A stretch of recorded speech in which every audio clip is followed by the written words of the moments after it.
The Fall of the House of Usher. It was a grey autumn day, and the sky was full of large black clouds.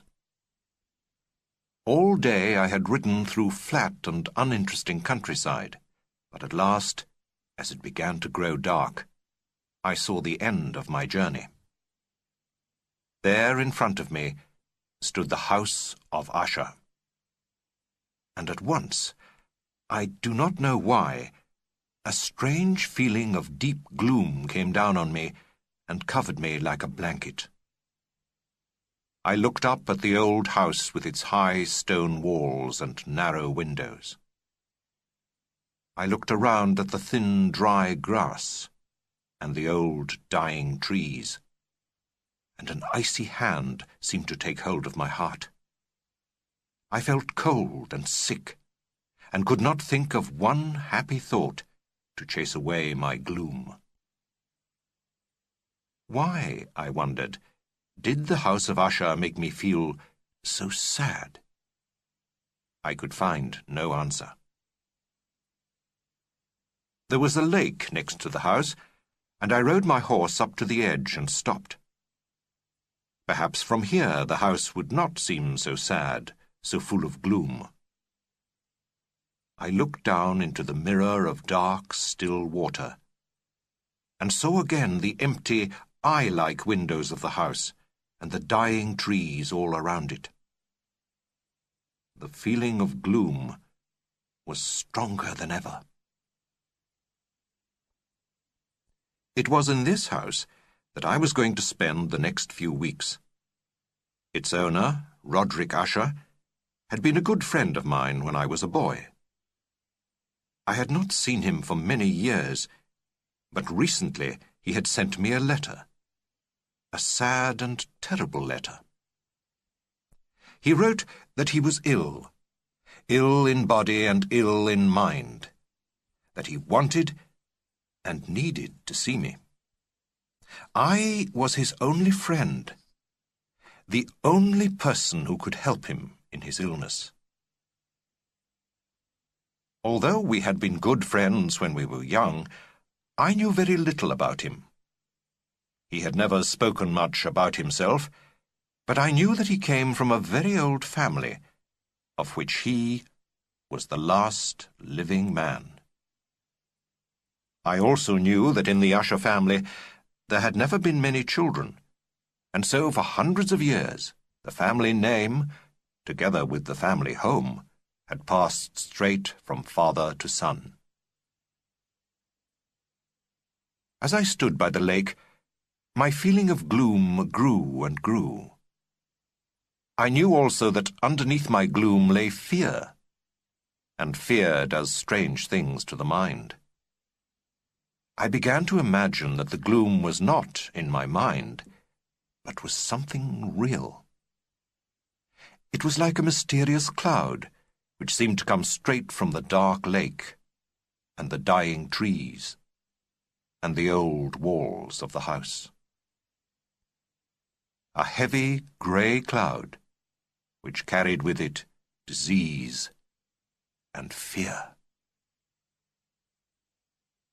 This was a dream, I told myself, and I looked more carefully at the building in front of me.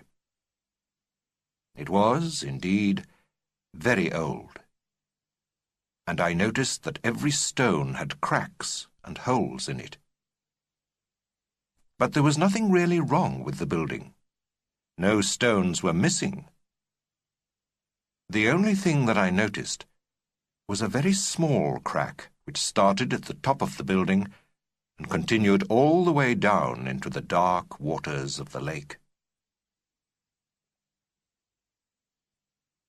I went up to the front of the house. A servant took my horse, and I stepped into the large hall. Another servant led me silently upstairs. On the walls there were many strange, dark pictures, which made me feel nervous. I remembered these pictures from my earlier visits to the house, when I was a child. But the feelings that the pictures gave me on this visit were new to me. On the stairs, we met the family doctor. He had a strange look on his face, a look that I did not like. I hurried on, and finally the servant opened a door and took me into the study. The room was large and long, with high, narrow windows, which let in only a little light. Shadows lay in all the corners of the room, and around the dark pieces of furniture. There were many books, and a few guitars, but there was no life, no happiness in the room. Deep gloom filled the air. When Usher saw me, he got up and welcomed me warmly. I thought he was just being polite, but as I looked into his face, I could see that he was pleased to see me. We sat down, but he did not speak at first, and for a few moments I watched him in surprise and fear. He had changed so much since our last meeting. He had the same pale, thin face, the same eyes, large and clear, and the same thin lips and soft hair.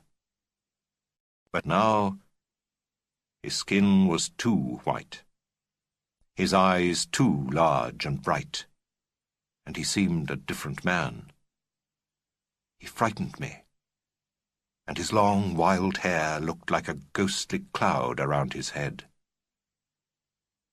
I noticed that my friend was very nervous, and that his feelings changed very quickly. Sometimes he talked a lot. Then he suddenly became silent, and did not say a word for many hours.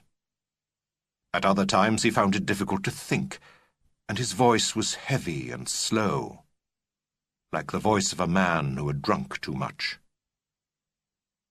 He told me why he had wanted to see me, and how he hoped to feel better now that I was with him. He had, he explained, a strange illness which had been in his family for a long time. It was a nervous illness, which made him feel everything much more strongly than other people. He could only eat food that was almost tasteless. He had to choose his clothes very carefully, because most of them hurt his skin. He could not have flowers in his room because their smell was too strong for him. Light hurt his eyes, and most sounds hurt his ears, except the soft sound of guitars. Worst of all, he was a prisoner of his own fear. "I shall die," he used to say, "because of this fear. I'm not afraid of danger. What frightens me is fear itself. At the moment, I am fighting against fear, but sooner or later, I won't be able to fight any more." During long conversations with Usher, I learnt more about his strange illness. He was sure that it came from the house of Usher itself. He had not left the house for many years, and he had become, he thought, as sad as the house itself. The gloom of its grey walls and its dark, silent lake had become his own. He also believed that much of his sadness was because his dear sister was seriously ill. He had one sister, Madeleine, the only other person in his family who was still living. But each day she seemed a little nearer to death. "Her death," Usher said blackly, "will leave me alone in the world, the last of all the Ushers." While he was speaking, Madeleine passed slowly through the back of the long room, and without noticing me, disappeared. As I looked at her, my eyes felt heavy with sleep, and I had a strange feeling of fear. I looked across at Usher. He had covered his face with his hands, but I could see that he had become even paler and that he was crying silently. Lady Madeleine's illness was a mysterious one, which no doctor could understand.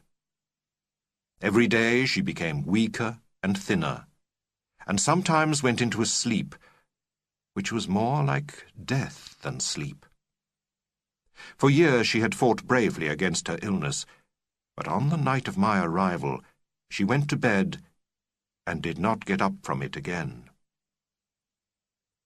"You will probably not see her again alive," Usher said to me, shaking his head sadly. During the next few days, Usher and I never spoke about his sister. We spent a lot of time painting and reading together, and sometimes he played on his guitar. I tried very hard to help my friend, but I realized that his sadness was too deep. It was a black gloom that covered everything that belonged to his world. Sometimes, indeed, he seemed close to the edge of madness. He painted strange pictures and sang mysterious songs with wild words. His ideas, too, were strange. And he had one idea that seemed more important to him than all the others. He was quite sure that all things, plants, trees, even stones, were able to feel. "The house of Usher itself," he told me, "is like a living thing. When the walls were first built, life went into the stones themselves, and year after year it has grown stronger. Even the air around the walls and above the lake has its own life, and belongs to the house. Don't you see," he cried, "how the stones and the air have shaped the lives of the Usher family?"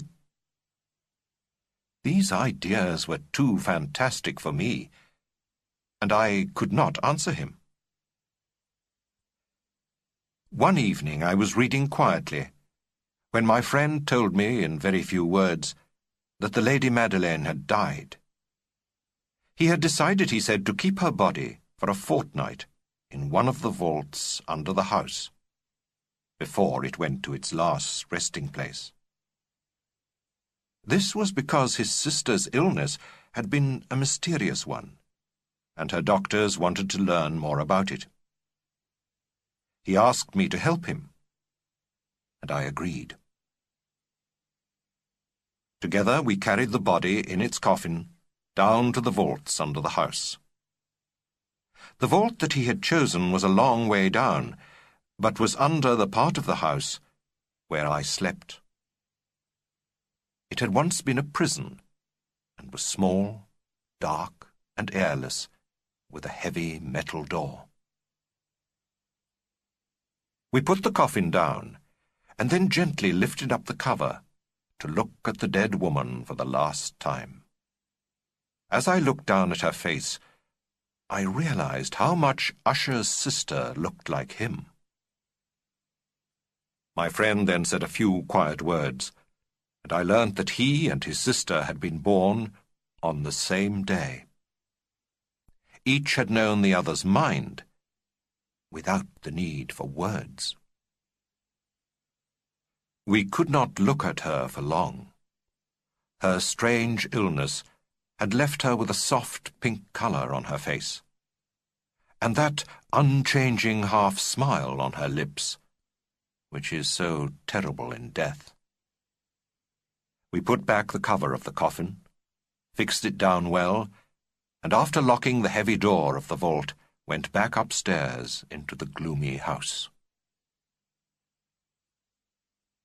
After some days of deep unhappiness, I saw that my friend's illness of the mind was growing worse. He did not paint or read any more. He moved slowly from room to room, never knowing what to do. His face became paler.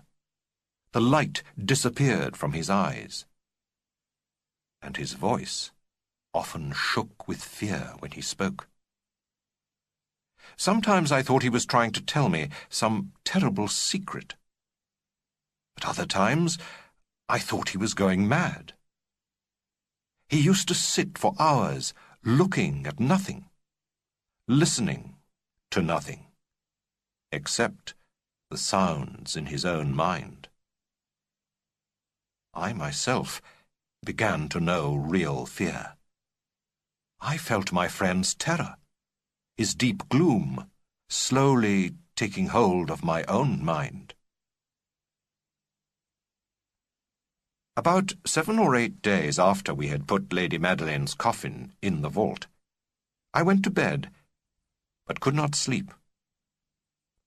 Hour after hour I lay there fighting the fear and gloom that filled my mind. Outside there was a storm which was growing wilder, and my room was full of shadows and the dark shapes of the gloomy furniture. I tried to calm myself, but I only became more frightened. Suddenly, my body shook with a new terror. I sat up in bed and listened hard. Yes, I could hear some low sounds, coming not from the storm outside, but from somewhere inside the house. Quickly I put on my clothes and started walking up and down the room, trying to shake off my terrible fear. Then I heard a knock on my door, and Usher came in.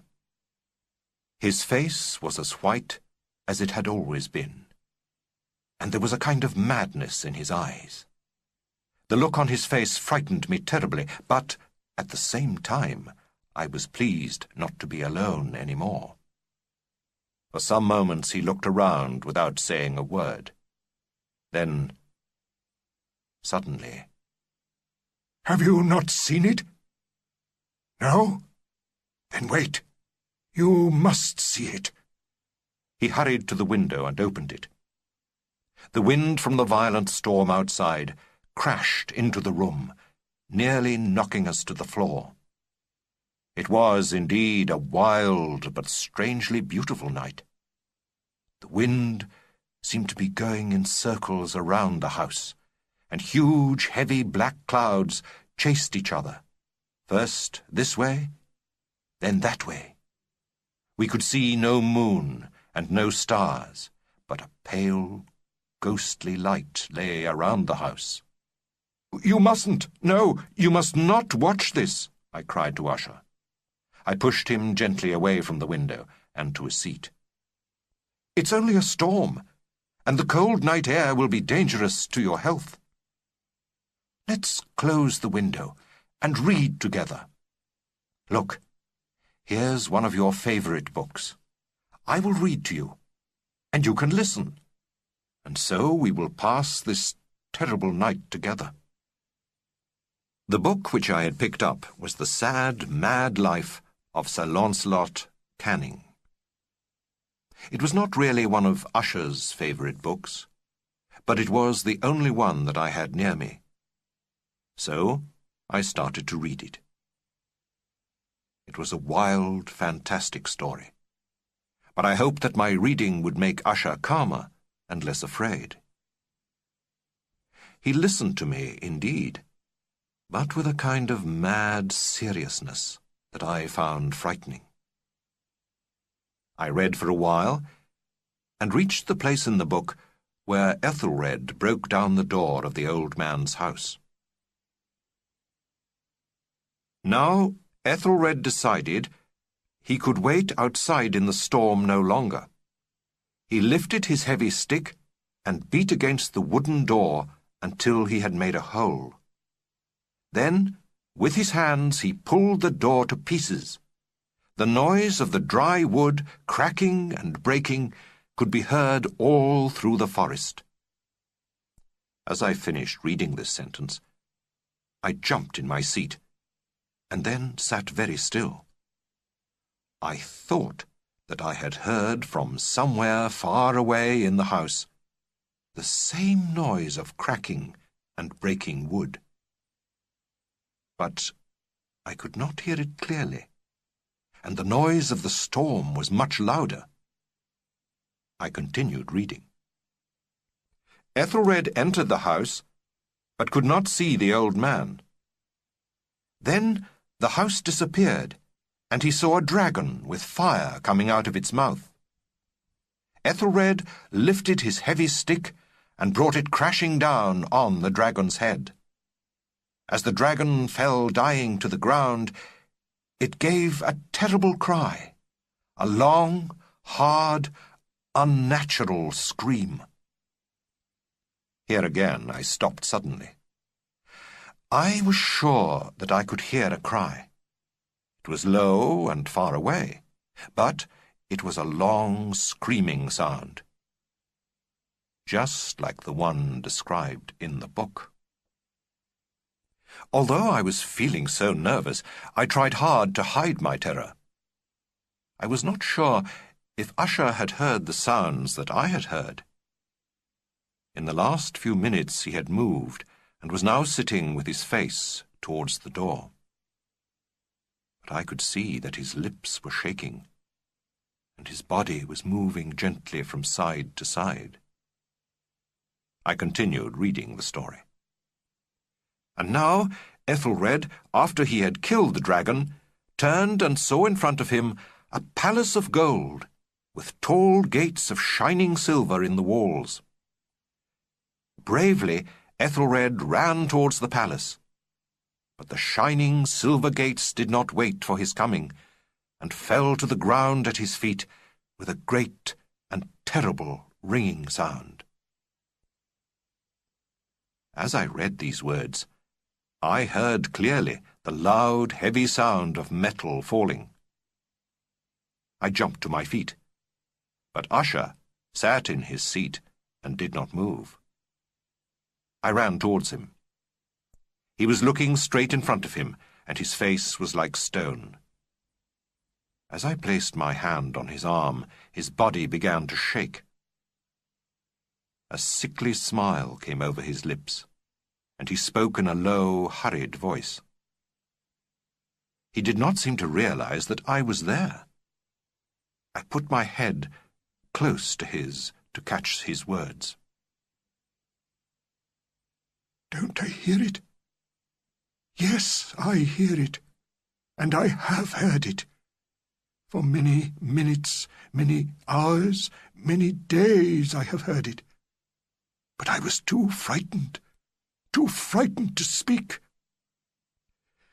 We have put her alive into her coffin. Did I not tell you that I could hear even the softest sound? I tell you now that I heard her move in the coffin. I heard the sounds many days ago, but my terror was too great. I could not speak. And now, tonight, when you read about Ethelred breaking the old man's door, about the cry of the dragon and the falling of the gates, it was, in fact, the breaking of her coffin, the scream of metal as she broke open the vault, and the ringing crash as the metal door fell to the floor. Oh, where can I escape to? Is she hurrying towards me at this very minute?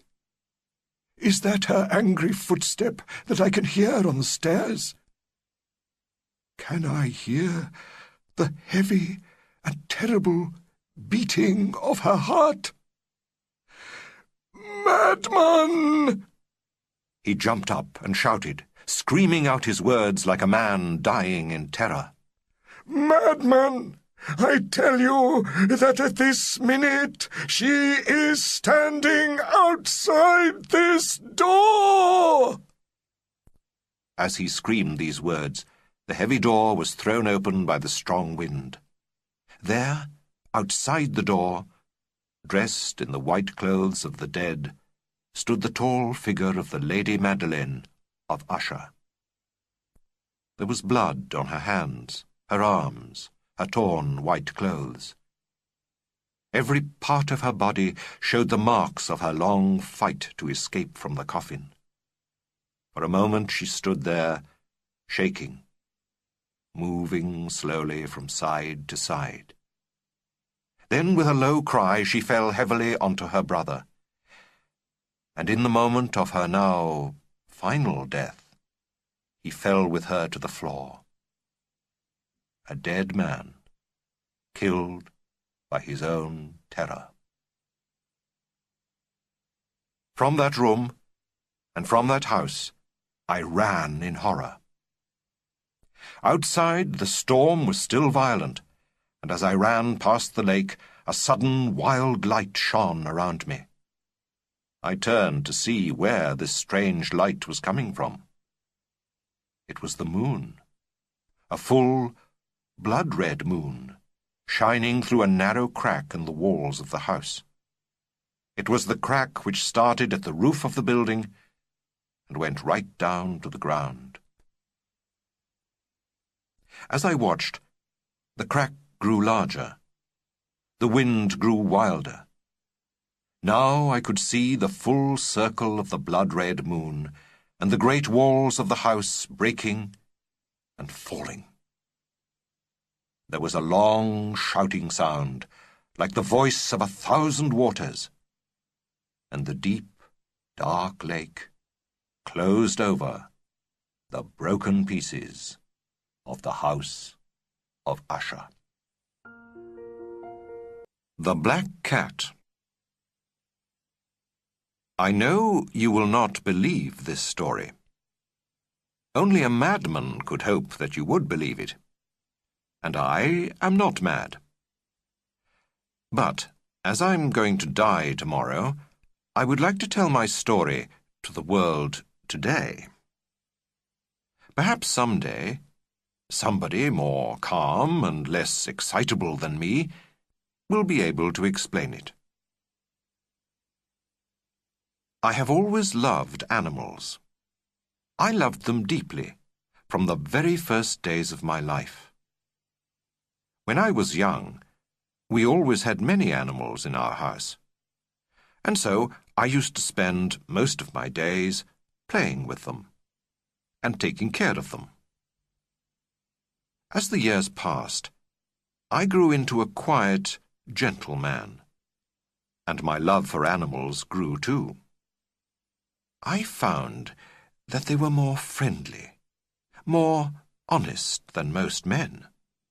Animals were always my best friends. I got married when I was quite young. Luckily, my wife loved animals too, and she used to buy me many animals as presents. In fact, our house was always full of animals. We had birds, fish, a dog, chickens, and a cat. This cat, whom we called Pluto, was a large black cat. He was a beautiful animal, and he was also very clever. I loved Pluto more than I loved all my other animals. I wanted to do everything for him myself, so I never let my wife take care of him. I used to play with him and give him his food, and he followed me everywhere I went. For several years, Pluto and I were the best of friends. But during this time, my life slowly changed. I became a heavy drinker, and my need for alcohol soon grew into a terrible disease. I was often angry and violent. I began to shout at my wife, and I even started to hit her. My animals, too, felt the change in me. I stopped taking care of them, and sometimes I was even cruel to them. But I was never cruel to Pluto. As time passed, my disease grew worse, and soon even Pluto was not safe from my violence. One night I arrived home late. I was very, very drunk. When Pluto saw me, he tried to run away from me, and this made me angry. I caught him by his neck and shook him. He, in his fright, bit me on the hand. At once, a wild, terrible anger filled me, and I could feel nothing except burning hate. Slowly, I took a knife from my pocket, opened it, and then carefully cut out one of Pluto's eyes from its socket. I shake today as I write these words down. Every time I remember that day, I still feel sadness and pain. When I woke up the next morning, I felt ashamed of what I had done. But this feeling was not strong enough to make me change my life. I continued to drink because it was too difficult for me to stop. Soon I had forgotten what I had done. As the months passed, Pluto got better. His empty eye socket still looked terrible, but at least he wasn't in pain anymore. Not surprisingly, he used to run away from me when he saw me, frightened that I would hurt him again. At first I was sad to see him run away, an animal which had once so loved me. Then I began to feel a little angry. There is something strange about the human heart. We humans seem to like hurting ourselves. Haven't we all, 100 times, done something stupid or evil just because we know that we should not do it?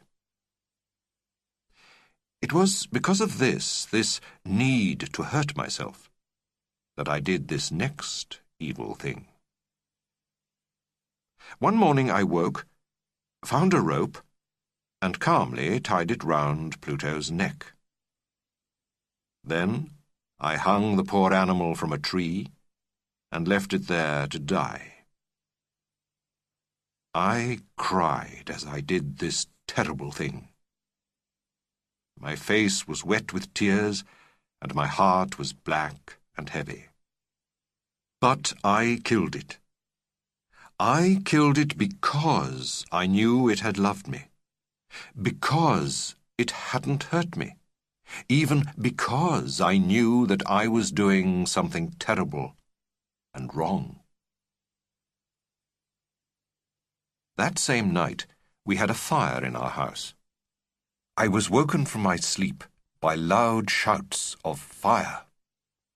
When I opened my eyes, I found that the fire had already reached the bedroom.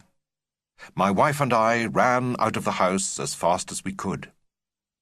Luckily, we escaped death, but the house and almost everything in it was destroyed. The next day, I went back into the house and saw several people standing in a group, looking at a wall. It was the only wall of the house that was still standing after the fire. It was one of my bedroom walls, the one where the head of my bed had rested. As I came nearer to the wall, I heard someone say, "How strange!" and another person, "That's impossible!" And then I saw it. A huge cat. Not a real cat, but the shape of a cat, outlined in the white bedroom wall. It was as clear as a picture. I could even see a rope around the animal's neck. I stood there in horror, too frightened to move. Then, slowly, I thought back to the night before. I had left the cat hanging from a tree in the garden at the back of my house. When a neighbour had first noticed the fire, many people had run into the garden. One of them had probably cut the cat from the tree and thrown it through my open window in order to wake me up. The cat's body had hit my bedroom wall and left its shape there, because the plaster on that wall was new and still soft. Although I thought that this was a very reasonable explanation, the strange shape on the wall still worried me. I thought about the cat, day and night. I began to feel sorry that I had killed it. I started walking around the streets at night, looking at all the cats to see if I could find another one, like Pluto. One night, I was drinking in my favourite bar when I suddenly noticed a large black cat. I went up to it and touched it. It was very large as Pluto had been. It also looked very like Pluto, except for one thing. Pluto had been black all over, but this cat had a white mark on its front. I touched the cat, and he immediately lay down against my leg and seemed very friendly towards me. This, I decided, was the cat that I wanted.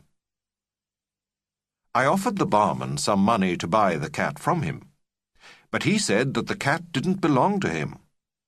In fact, he had no idea where it had come from.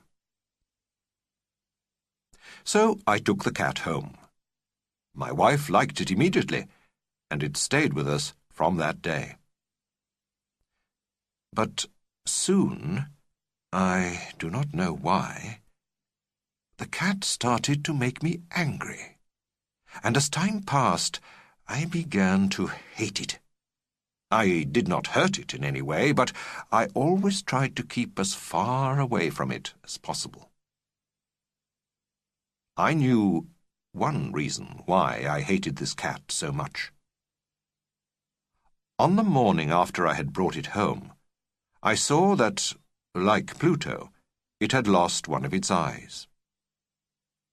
My wife, who was the kind, gentle person that I had once been, only loved the cat more because of this. But the cat didn't like my wife. It loved me alone. Every time I sat down, it used to jump onto my knees. When I went out of a room, it used to run out in front of me and get between my feet, or climb up my legs. At these times, I wanted to kill it, but I didn't, because I was too afraid. Afraid of the cat, and even more afraid of the white mark on its chest. I have already mentioned this mark. At first there was nothing strange about it. It was just a white mark. But slowly, this mark grew and changed until it had the clear shape of a horrible thing. I find it difficult here in my prison to write the word. It was the shape of the gallows. Yes, those horrible wooden posts from which they hang men by a rope around the neck. As each day passed, my fear grew and grew. I, a man, a strong man, had become afraid of a cat. Why was I so frightened, so worried by a stupid animal? Day and night, I could get no rest. I had the most terrible dreams, and my mind turned to dark, evil thoughts. I hated everything, everybody, and life itself. One day, My wife and I needed to get something from the cellar underneath the house. The cat followed us down the steps and threw itself in front of me. I almost fell on my face, and mad with anger, I took hold of an axe and tried to kill the animal. But my wife caught my arm to stop me. And then anger exploded in my mind. I turned and drove the axe deep into her head. She fell dead on the floor, without a sound. After this horrible murder, I calmly made plans to hide the body. I knew I couldn't take it out of the house, either by day or night, because the neighbours would see me.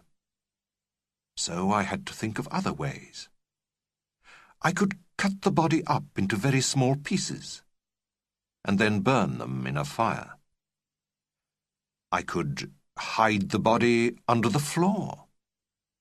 Or I could put the body in a box and then ask someone to carry the box away. Finally, I thought of a better idea. I decided to hide the body behind the walls of the cellar.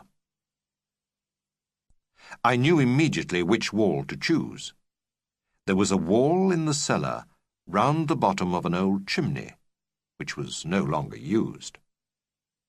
This wall had bricks in the front and back, but was empty in the middle. I started work at once. I took out some of the bricks from the front wall and carefully put the body against the back wall. Then I put back the bricks and covered them with plaster. I made sure that the plaster did not look new, and soon the wall looked just the same as all the other walls. When I had finished my work, I looked at the plaster.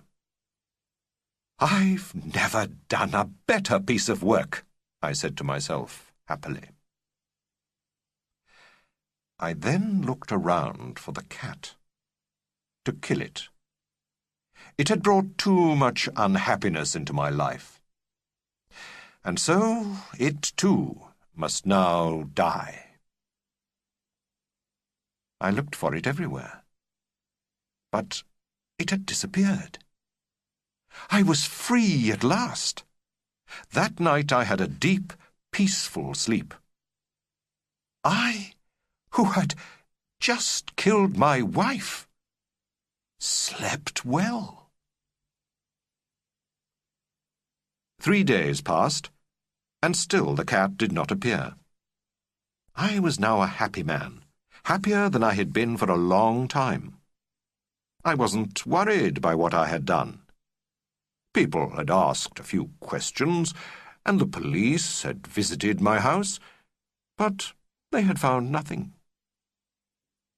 On the 4th day, the police visited again and began to search the house. They looked into all the rooms and then went down into the cellar. I went with them, feeling calm and safe. I watched them as they looked everywhere. They seemed quite happy that there was nothing there, and they got ready to leave. I was very happy. I was sure that I was safe, but I wanted to say something, just a word or two, to show how unworried I was. "Gentlemen," I said, "I'm pleased that you found nothing here, and that you are now leaving this house. But let me show you something, gentlemen. Do you see how well built this house is? These walls, you will notice, are very strong." As I said these words, I knocked on the wall with a stick. The wall where I had hidden my wife. At that moment we heard a sound. It was a strange sound, unlike anything I had ever heard before. The sound was soft at first, almost like a baby crying. Then it grew louder and louder, and turned into one long, endless scream. It was like a cry rising from hell. The policemen looked at me, then at one another. They ran to the wall and started pulling out the bricks as fast as they could. In minutes, the wall was down, and there, for all to see, was the body of my dead wife. On top of her head, with a red, open mouth and one burning eye, sat the black cat, the animal which had made me a murderer, and which would now send me to my death.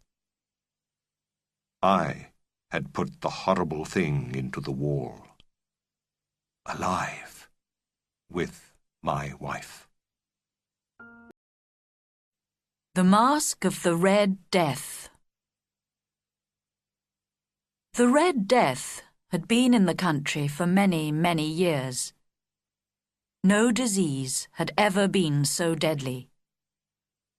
People called it the Red Death because it left blood, red, horrible blood, on the body and face of each person it visited. And no one, if visited, was ever left alive. Once a person was touched by the Red Death, he immediately felt pains, and soon afterwards started to bleed from every part of his body. In 30 minutes, he was dead. After that, no one, not even his family, went near the blood-covered body. Everybody was afraid of the Red Death. Everybody except the fearless Prince Prospero. He refused to be troubled by it. Although half the people of his country had already died from this terrible disease, he continued to enjoy life to the full. One day, he decided to invite 1,000 of his strong and brave friends to stay with him in one of his castles, far out in the countryside. There, the Red Death would not be able to touch them. It was a huge and extraordinary castle, built to Prince Prospero's own plan.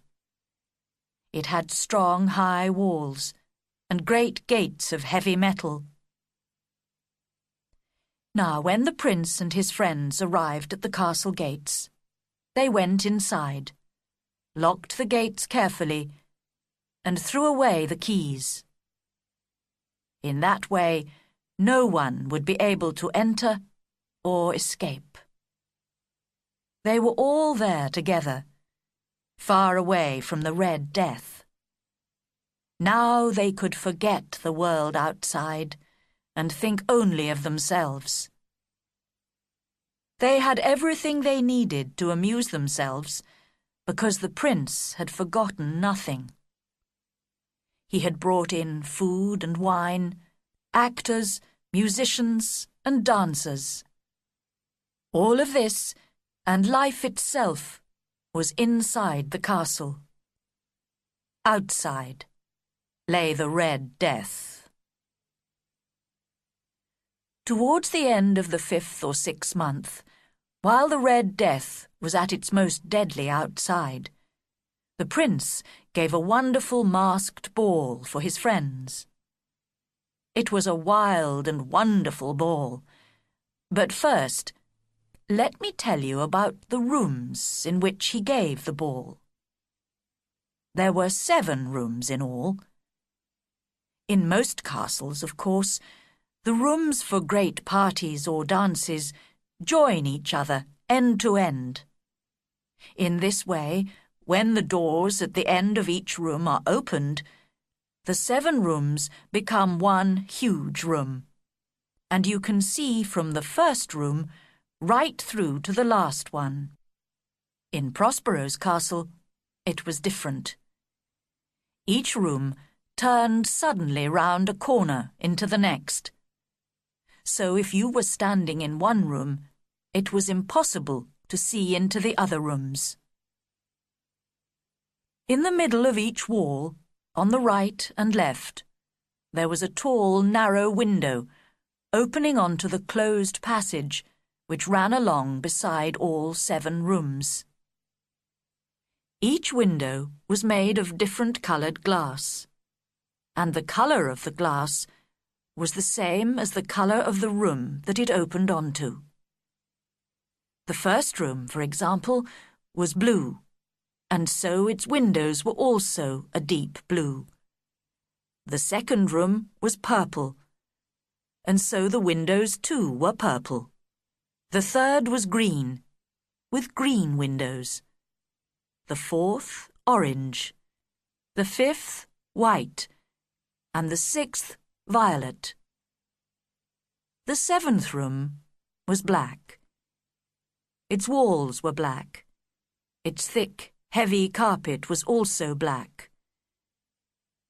But its windows were red, a deep blood red. There were no candles in any of the rooms. The only light came from fires in hanging metal baskets, which were in the passages outside the rooms.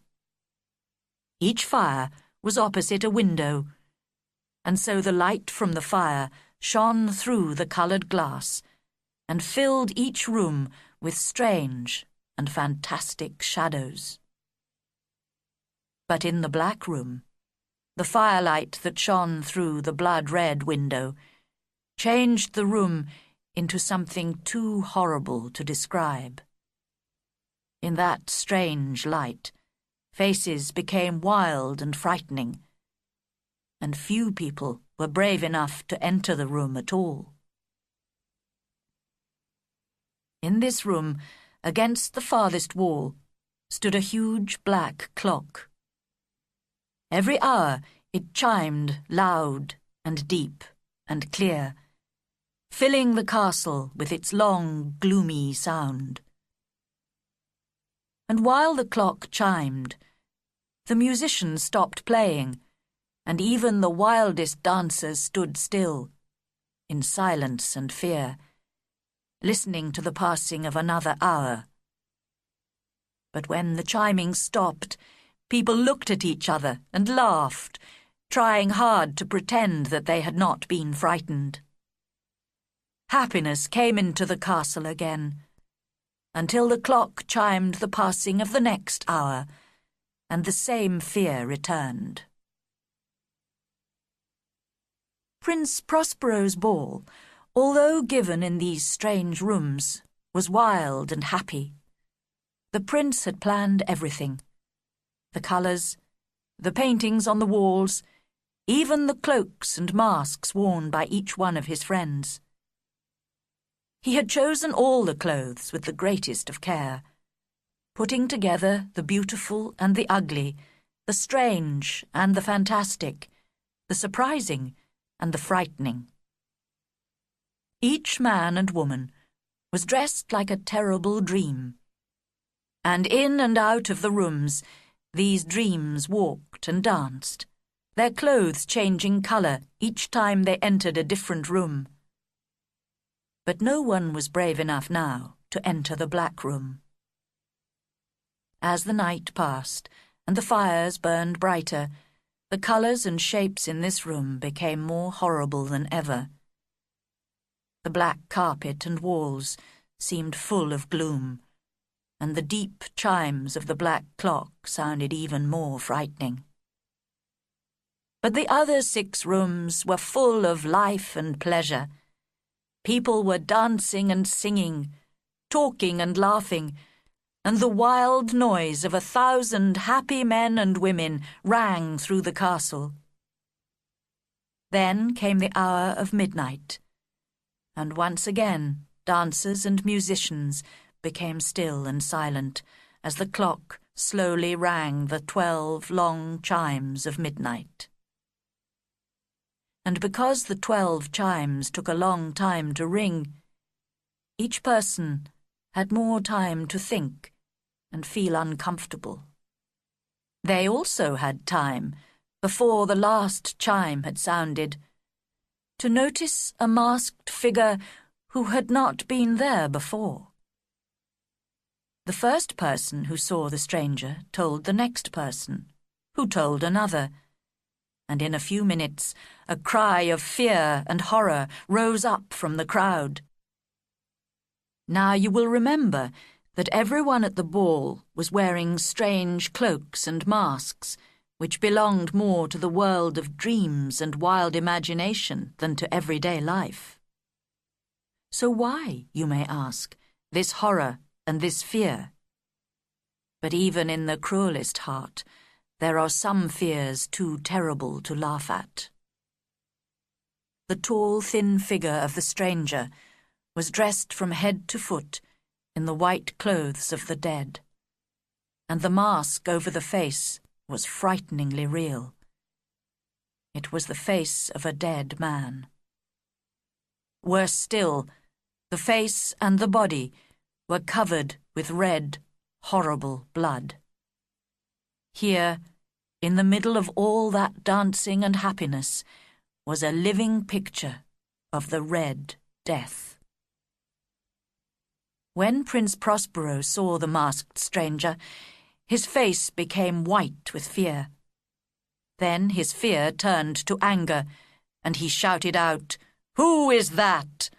Who is mad enough to play games with us and with death in this way?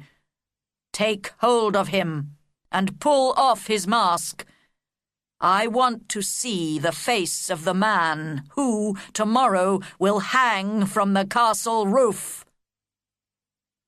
The prince was in the blue room as he said these words. They rang loudly and clearly through the 7 rooms. Many of the prince's friends started to run towards the masked figure, but they were all too frightened to touch him. With slow and silent steps, the stranger walked slowly towards the prince, passing very near to him. Then he continued walking, and went from the blue room into the purple one, from the purple into the green, and then into the orange room, the white room, and then the violet room. No one tried to stop him. Then Prince Prospero, mad with anger, hurried through the 6 rooms with a sword in his hand. As the masked figure entered the black room, the prince was close behind him, holding his sword up high. At that moment, the stranger turned suddenly to look at the prince. There was a loud cry, and the sword fell upon the black carpet, followed by the dead body of the fearless Prince Prospero. At once, a crowd of people ran into the black room and took hold of the masked stranger. He was standing very still, in the shadow of the black clock. Angrily, they pulled away the clothes and the mask. But then, they backed away in horror, because inside the clothes and mask, they found nothing. And now, each person in the castle understood that the Red Death was there among them. It had come like a thief in the night, and one by one they fell down dead. And the black clock stopped ringing with the death of the last person. And the fires also died away. And the only things left in the castle were darkness and the Red Death. William Wilson. William Wilson is not my name. But I shall use it in this story because my real name is too well known, too hated in every corner of the world. My evil crimes have made sure of that. And as the day of my death comes nearer, I feel the need to write, to explain to you how my life of crime began. Most men become evil slowly. They start with little crimes, and then move on to bigger ones. But I am different. I moved into real crime with just one big step. Has any man lived a life as evil as mine? But now the shadow of death fills me with fear. Day and night I have the most terrible dreams. Perhaps someone, somewhere, will feel sorry for me. Listen to my story. I was a wild and excitable child. My parents worried about me, and often tried to punish me, but they never succeeded in changing me. I refused to obey them, and I never followed any orders that they gave me. I wanted to be free, so I listened only to myself. The first school that I can remember was a large and very old house in a small, quiet English village. As I write, I can still feel the coolness of the shadowy gardens near the house.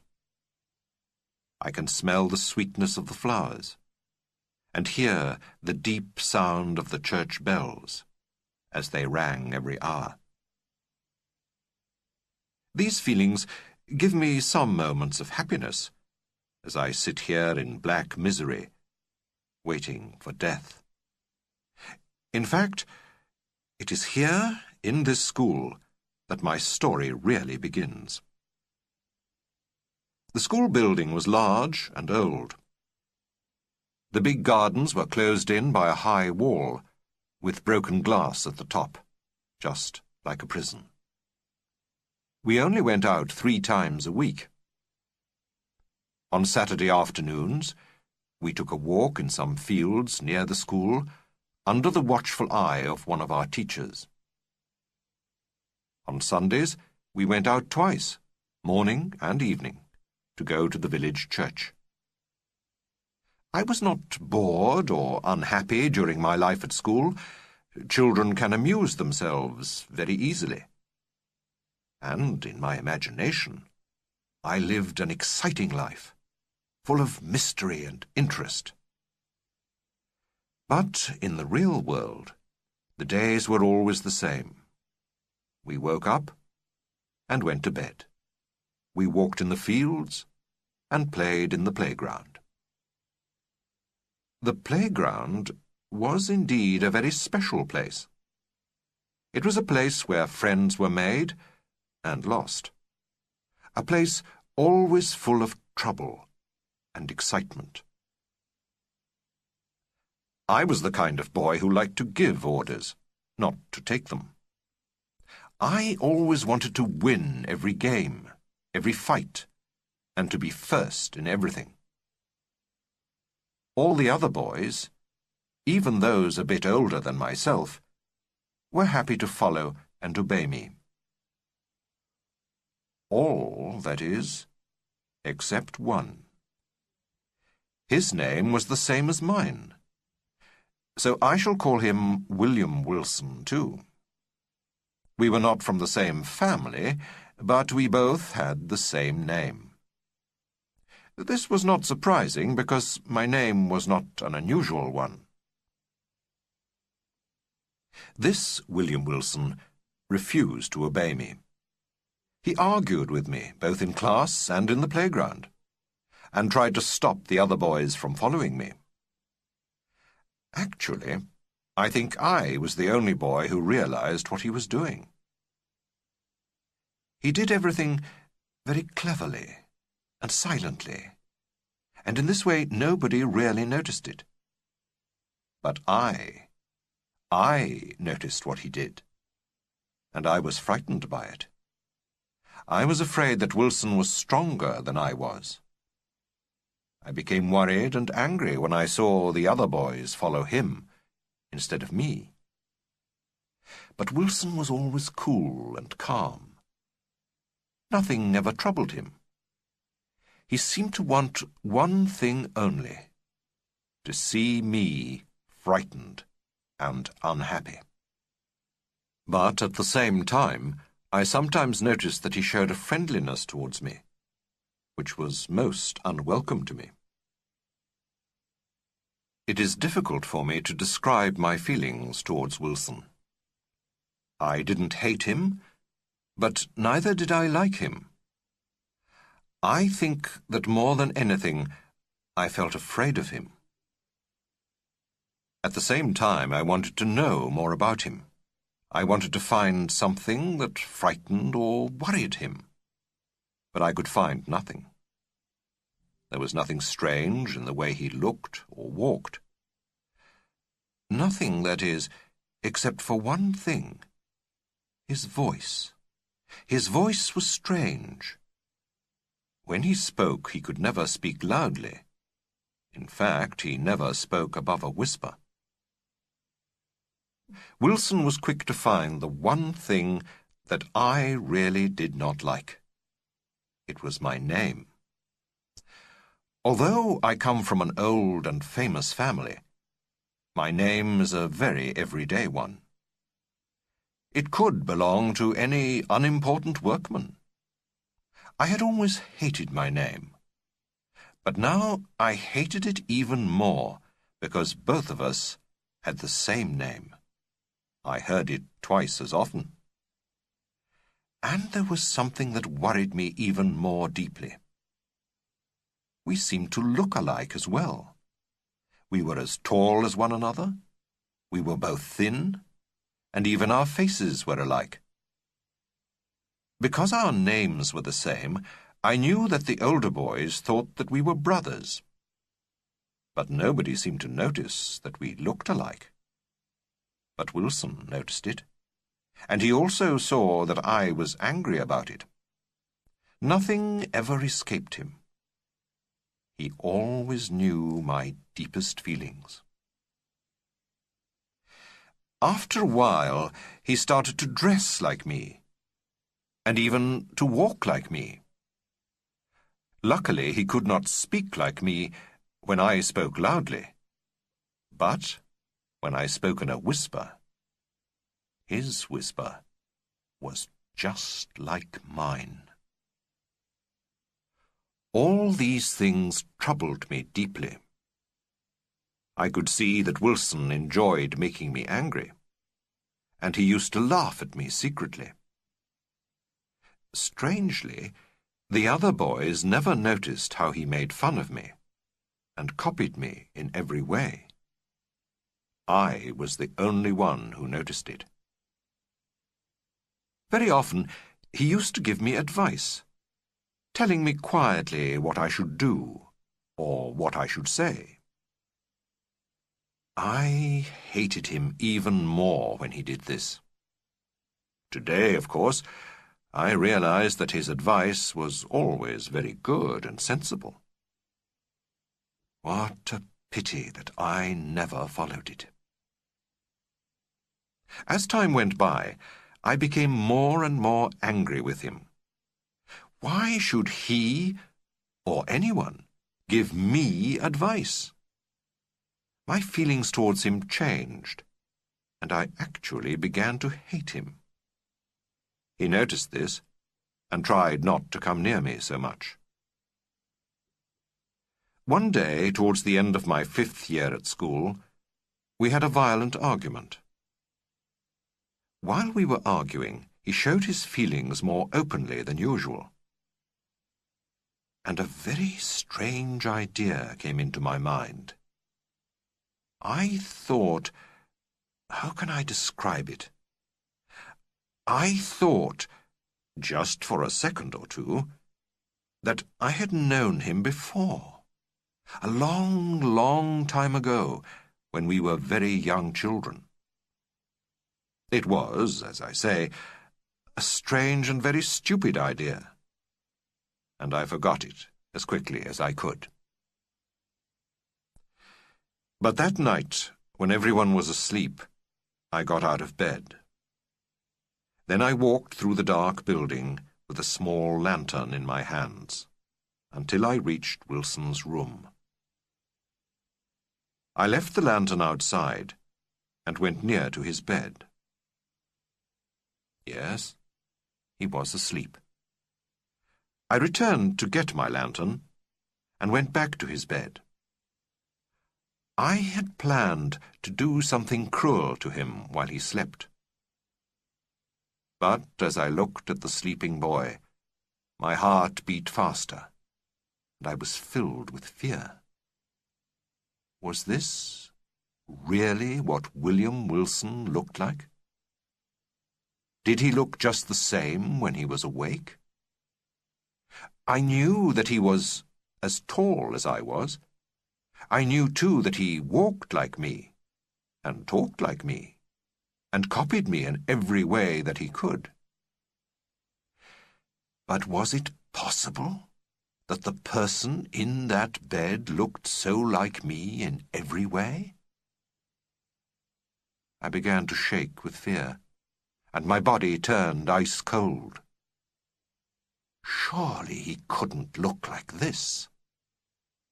Was I really looking at a boy who was not just a copy of me, but... I was more frightened than I had ever been in my life.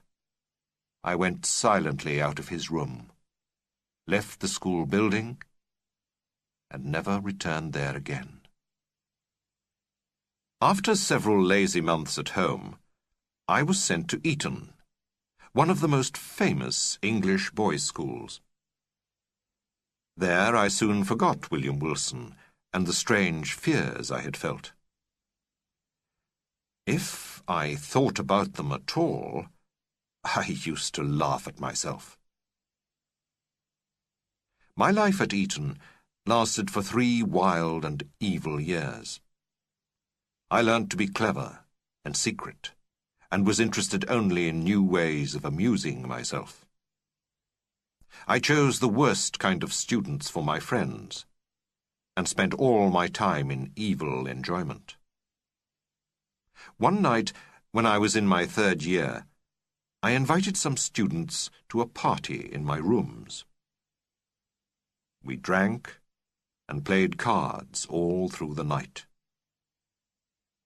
As well as the wine, we had other, perhaps more dangerous pleasures. As the first morning light started to appear, I suggested a new evil amusement. Then I noticed that somebody was opening my door, and I heard a servant's voice. "There's somebody outside who wants to speak to you, sir. He seems to be in a hurry." I walked with difficulty to the hall, as I was feeling very drunk with the wine. It was still too dark to see clearly, but I could just see the shape of a young man. He was as tall as I was, and was wearing the same clothes as myself. I could not see his face. He came up to me and whispered the words, "William Wilson," in my ear. I knew the voice at once.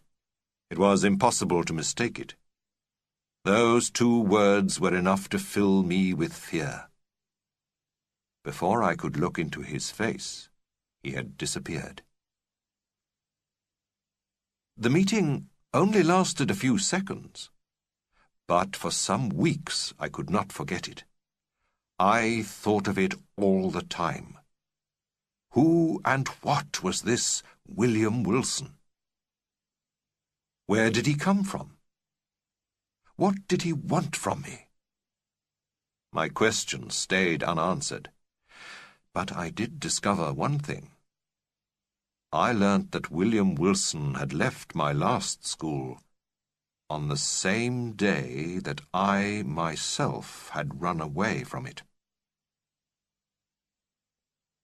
Soon I forgot about him again, and not long afterwards I went up to Oxford University.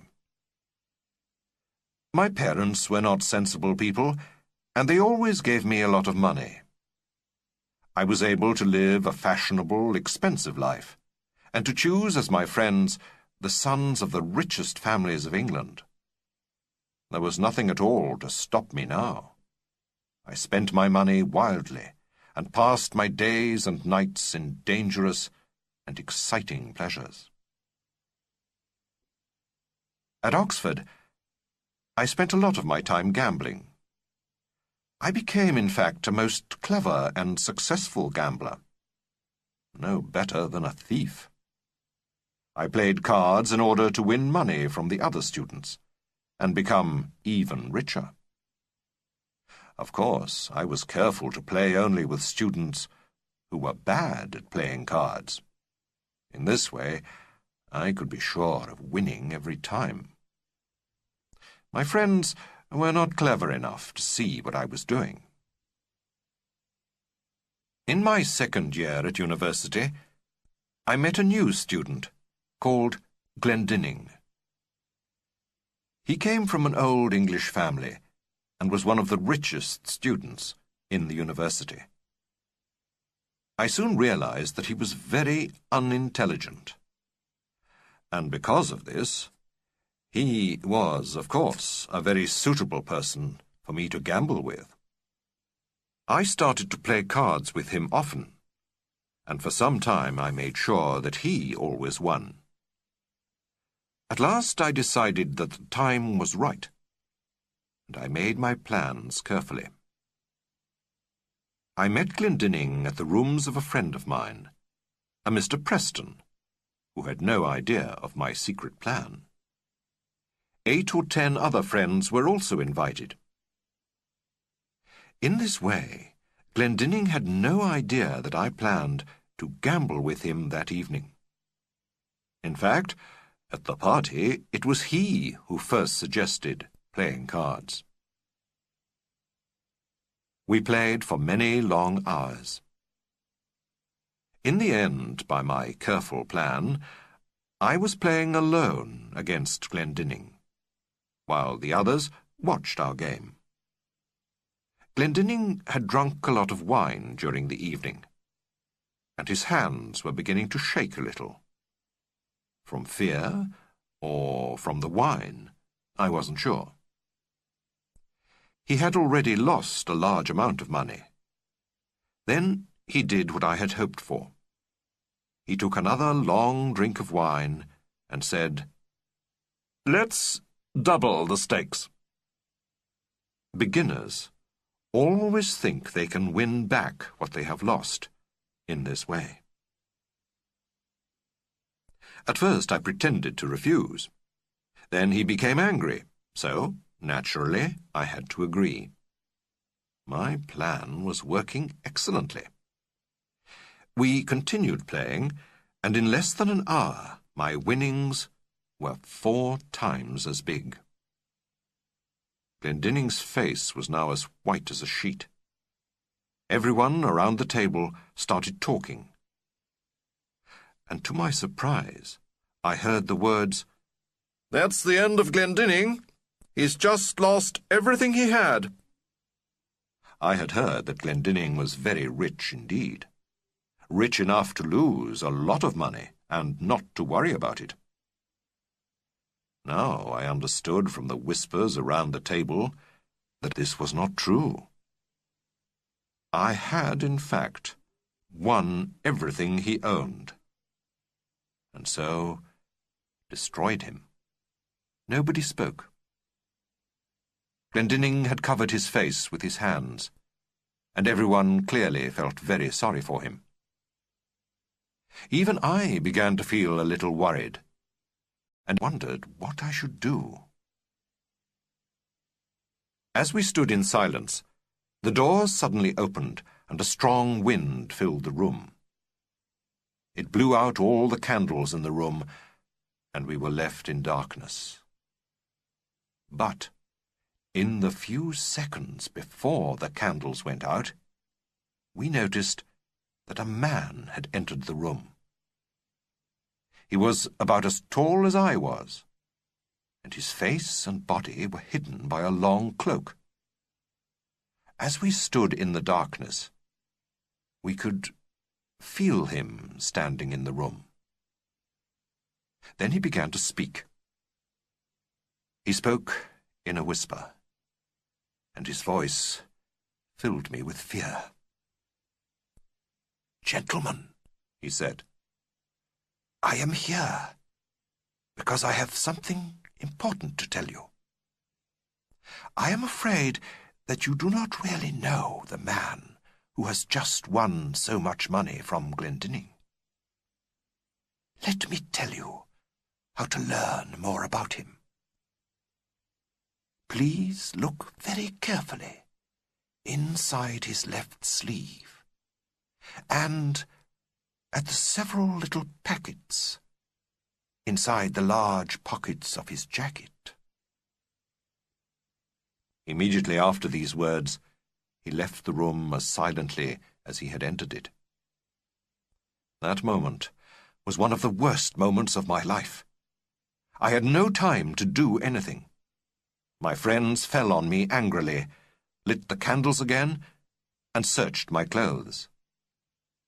They found the single cards hidden carefully inside my left sleeve. And in my pockets, they discovered the packets of special cards, which helped me to win every game I played.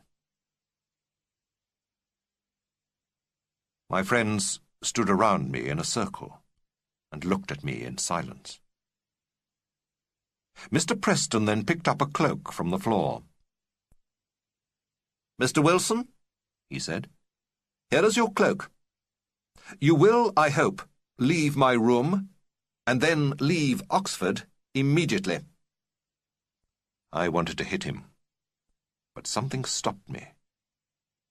It was the cloak that Preston was holding in his hands. Although it looked like my cloak, I knew that it wasn't, because my own cloak was already over my left arm. It was a very unusual and expensive cloak, which a shop had made specially for me. How was it possible that there was now another cloak just like it? I thought back to the moment when the stranger had come into the room. Yes, he had been wearing a cloak too. Full of fear, I quickly took the cloak from Mr. Preston and left the room. The next morning I left Oxford and escaped to Europe. I was now known to be a cheat at cards, and every door in England would be closed against me. But bad luck travelled with me. In fact, I soon realized that my troubles at Oxford had been only the beginning. Soon after I arrived in Paris, I met William Wilson again. There, too, he destroyed my evil hopes. Everywhere I went, year after year, he appeared like a ghost and came between me and my plans. In Rome, he stopped me from getting what I wanted. In Vienna, too. In Berlin. And even in Moscow. Wasn't there anywhere where I could be left alone? I went from city to city, trying to escape from him. But I couldn't feel free. I couldn't be alone. He followed me everywhere. Again and again I used to ask myself these questions. Who is he? Where does he come from?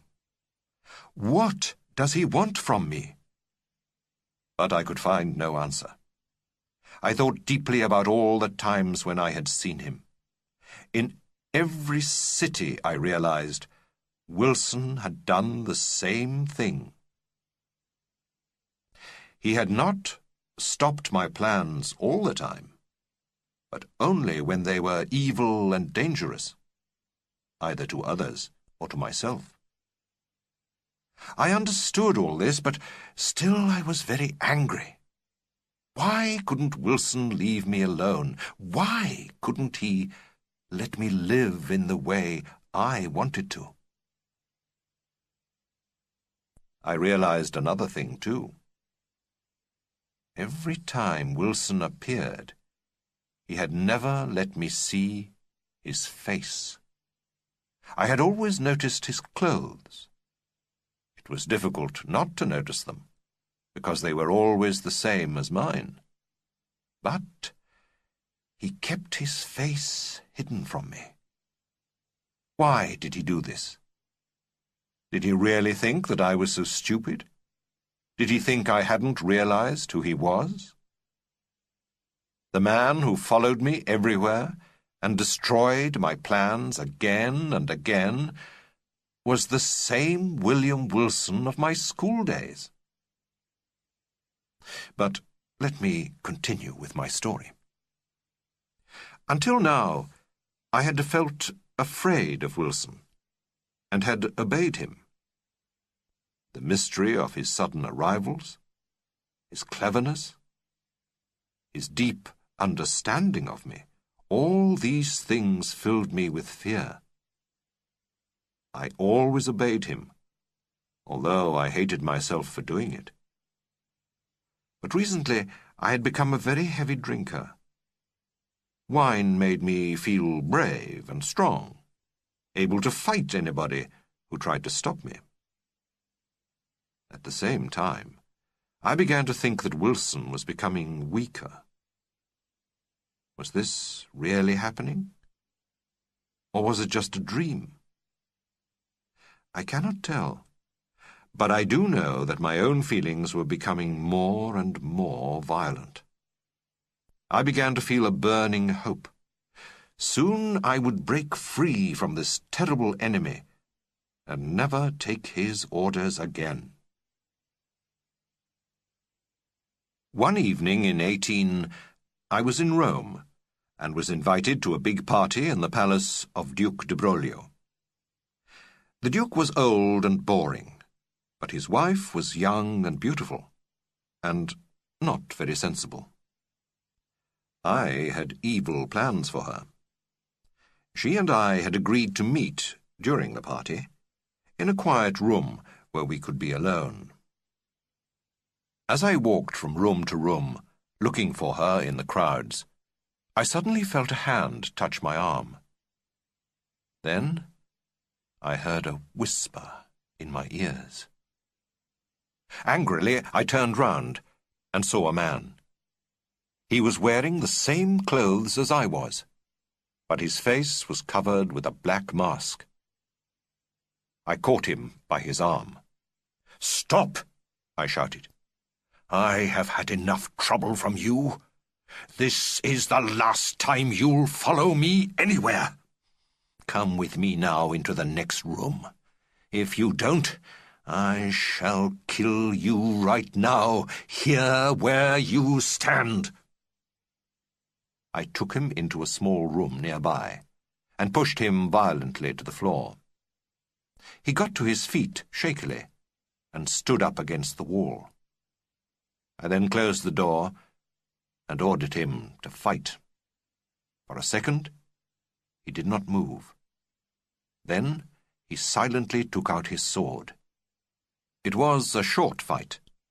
I was wild and excited, and felt stronger than I had ever felt before.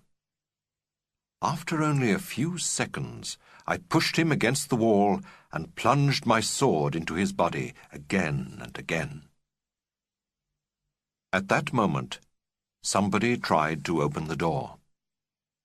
I ran to check that the door was locked, and then ran back towards my enemy. How can I describe what I saw at that moment? During those few seconds when I had turned to the door, the room had become strangely different. There was now a large mirror at the end of the room. I was sure that it had not been there before. As I stepped up to the mirror, I saw myself, walking forward shakily, my face white and covered with blood. Or so I thought, but I was wrong. It was my enemy, Wilson, who stood before me in his last moments of life. His mask and cloak lay on the floor. His face was now uncovered. And I saw in terror that his face was my own. Then Wilson spoke, but no longer in a whisper. And I thought I heard my own voice speaking as he said, "You have won, and I have lost. But from this moment you too are dead. Dead to the world, to heaven, and to hope. You lived in me, and in my death, look in my face, which is your own, and see how you have murdered yourself." The Telltale Heart. It is true that I had been, and I am, very nervous. But do you really think that I am mad? I could see and hear more clearly, not less, because of the disease. My hearing, more than anything, was excellent. I could hear all things, things in this world and things in heaven. I heard many things in hell, too. So how can I be mad? See how clearly and calmly I can tell my story. I cannot explain how the idea first came into my head, but once I had thought of the idea, I could not forget it.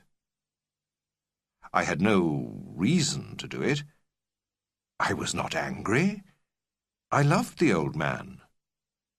He had never hurt me in any way. I didn't want his gold. I think it was his eye. Yes, he had a pale blue eye, the eye of a vulture. Whenever I looked at it, my blood became cold. And so, very slowly, I decided to kill the old man and escape from the eye forever. You are thinking, I know, that I am mad. But madmen are not clever. And see how cleverly I prepared my plan. Every day that week, I was so kind to the old man. And every night of that week, at about midnight, I opened his door very, very quietly. First, I put my dark lantern through the opening of the door. The lantern was closed, and so no light came out of it, none at all. Then slowly, very slowly, I put my head inside the opening. I took 60 long minutes just to put my head inside. Would a madman have worked so carefully? And when my head was inside the room, I opened the lantern carefully, and a thin ray of light fell onto the vulture eye. But the eye was always closed, so I could not do the work. You see, I did not hate the man. It was only the eye that I hated. On the 8th night, I started opening the door even more carefully. I was feeling calm and strong. There I was, opening his door, and he did not even know that I was there. I almost laughed at the idea. And perhaps at that moment he heard me, because he suddenly moved in his bed. But I did not move away. I knew that he could not see the opening of the door, so I continued pushing it open slowly and quietly. When my head was in the room, I tried to open the lantern, but my thumb slipped, and I made a noise. Immediately, the man sat up in bed and shouted, "Who's there?" I said nothing. For an hour, I just stood there, without moving, and he sat in his bed, listening. Then he made a soft noise, a noise which I recognized. It was the noise of terror, the terror of death. I knew the sound, because I had made it myself many times, in the deep of the night when all the world was asleep. I felt sorry for the old man, but I laughed silently. I knew that he had been awake since the first noise, and his fear had grown and grown. Death had entered his room, and now the shadow of death lay all around him. He could neither see me nor hear me, but he could feel my head inside his room. I opened the lantern a little, and a thin ray of light fell on his eye. It was open, and as I looked at it, I became angry.